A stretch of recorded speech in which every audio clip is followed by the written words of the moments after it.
What's up, everybody? Welcome back to the channel and welcome back to the Build Your Own House series. We're out for a quick site update today. So you guys have already seen framing punch list is done, plumbing's rocking and rolling, but we got something else done over the weekend, which was nice, which is you guys will see the yard is nice and smooth. So we were able to come in and regrade the yard and get all the ruts out from the lull because those lulls are very heavy. And as you guys know, we got a ton of rain this spring, so you're bound to have like big huge ruts everywhere, and it just looked terrible. But since the lull's now off site, we were able to get all of our lumber picked up except for that last little bit there that's got to go. And then came out Saturday, did a regrade, and it just makes it look like such a much more clean job site. The other thing that you can't see is there's shingles up there. They're about halfway done. They got the whole main upper section done, so the whole top section up there. The shingles are all done there. They'll be back tomorrow to finish the lower sections, and then we'll be done with roofing. Our LP siding has showed up at our distributor. We had a custom color done, not a stock color like we originally planned. So that's sitting, waiting to deliver to the site.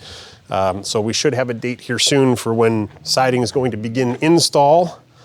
And the other thing that's about to start install, there's a whole bunch of HVAC stuff sitting around here. So this is all gonna be going in tomorrow. Our guys are pretty quick. We'll usually get a house roughed in a day. It might take 2 days, so they might be here tomorrow and the following day.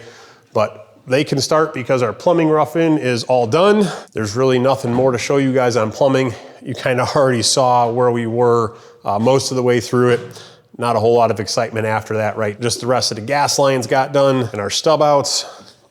One thing I do want to show you is we've got this valve on the side of the fireplace here so we can have a shut off key on the outside. On the last house, we didn't have one, and we haven't had to have them in the past. And NIPSCO, who's our gas supplier, came to hook up the meter and everything in the last house. They inspected the house and saw that there wasn't a valve there, so they wouldn't turn the gas on for us, stating we had to have one there, even though we have a shutoff valve right below the fireplace in the basement. It's because it looks cleaner. So I went ahead and I put that valve in on the last house since our plumbers were already gone. Didn't take much work, super easy. We asked our plumbers on this one, hey, could you guys go ahead and throw this valve in up here for us? And even they said, well, that's crazy, you don't need one up here. We agree, but apparently the utility companies decided otherwise. So just to avoid the headache of having to put one in later, we're just gonna go ahead and have them start putting them in now. And right, we're not gonna have a ton of room here, but this will be hidden, right? Because once this has got a finish on it, there'll be a little trim ring that goes on it and it'll sit flush. And once you have a key, you just take a key, it goes in, it turns the valve, and you can stash your key somewhere. But we had to have it as far forward as possible because we are going to be doing cabinets here. And I think we're gonna have about 2 inches of clearance from the ring to the front of the cabinet. But the cabinet door won't interfere with it, which is the key. So not the best fireplace to have a shutoff valve on upstairs. The other option would have been to throw a shutoff valve like there or there. I just think that would have looked strange. Clean site, right? Plumbers are gone. They swept and cleaned up. This is all my junk sitting here because I was in doing some stuff over the weekend. More stuff for HVAC to start. So they'll set the furnaces along with running all the ductwork and everything. They also run all the ducts for the vents for the bathrooms and the continuous running fan that you have to have now. But the one thing we won't set right now are the AC units. We would prefer to get our siding done first. That way we're not blocking the siding guys from doing their job with the AC units being in the way. So they'll stub out the lines for them. So the siding guys know where to put the blocks, and then the electrician can put his junction box there and we'll be good to go. So real quick, I'm gonna show you guys one thing up here that we talked about a couple episodes ago. And that was, we had that 1 2x6 that was deflecting down here already. We think we know why. So it was 2 things. Number 1, that vertical support was catching both ridge beams. So there's 2 ridge beams that join together right there. So we think that there was just so much weight coming down there and it was landing, the 2x12 they had going this way, ended on this joist that was here and went 2 over that way, but it didn't catch this one.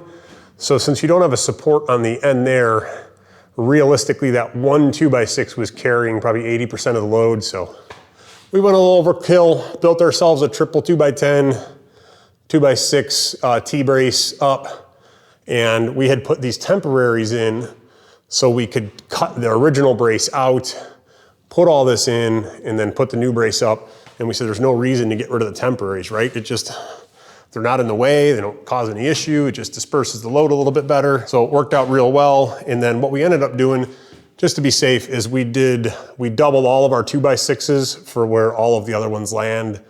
All the other ones spread evenly across for the rafters. So now we just doubled them. Peace of mind, it's like $7 a piece for a 2x6. So sandwiched them in there and cost $28 for each one. And now I don't have to worry at all. Probably would have been fine as is, but sometimes I have OCD and it can't be helped. So as you guys see, clean everywhere. There's a couple little pieces of sawdust, but really nothing. It's nice when guys clean up after themselves and you end up with a nice clean job site. But I do still see as I'm walking through, I've been trying to get little odds and ends done that I've decided to change on the run.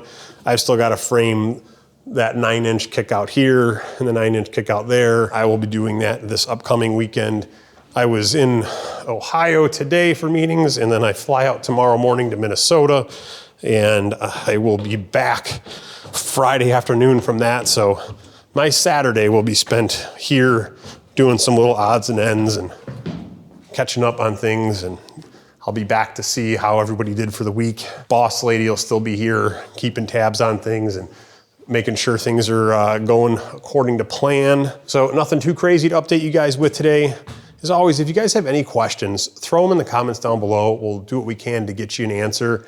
And if there's something that you want to see filmed through the process, make sure to let us know so we can capture that for you.